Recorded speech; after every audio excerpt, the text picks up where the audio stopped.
നമസ്കാരം. നമ്മുടെയെല്ലാം ജീവിതത്തിന്റെ ഒരു അവിഭാജ്യ ഘടകമായി ഇന്റർനെറ്റ് മാറിയിരിക്കുന്നു.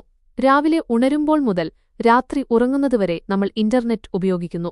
എന്നാൽ അത് എങ്ങനെയാണ് പ്രവർത്തിക്കുന്നത് എന്ന് നിങ്ങൾ എപ്പോഴെങ്കിലും ചിന്തിച്ചിട്ടുണ്ടോ? വൈദ്യുതി പോലെയോ വെള്ളം പോലെയോ ഉൽപ്പാദിപ്പിക്കുന്ന ഒന്നല്ല ഇന്റർനെറ്റ്.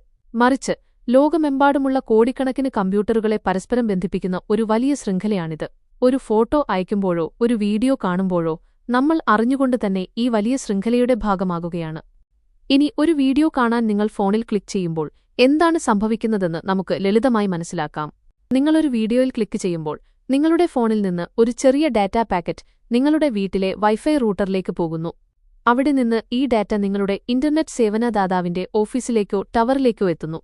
നിങ്ങൾക്ക് അത്ഭുതമായി തോന്നാം, ഈ ഡാറ്റാ പാക്കറ്റ് കടലിനടിയിലുള്ള ഫൈബർ ഒപ്റ്റിക് കേബിളുകളിലൂടെ അതിവേഗം സഞ്ചരിച്ചാണ് ഉദാഹരണത്തിന് അമേരിക്കയിലോ സിംഗപ്പൂരിലോ ഉള്ള സെർവറുകളിൽ എത്തുന്നത്. ഈ കേബിളുകൾ ലോകമെമ്പാടും വ്യാപിച്ചു കിടക്കുന്നു. നിങ്ങൾ ആവശ്യപ്പെട്ട വീഡിയോ സംഭരിച്ചിരിക്കുന്നത് ഈ സെർവറുകളിലാണ്.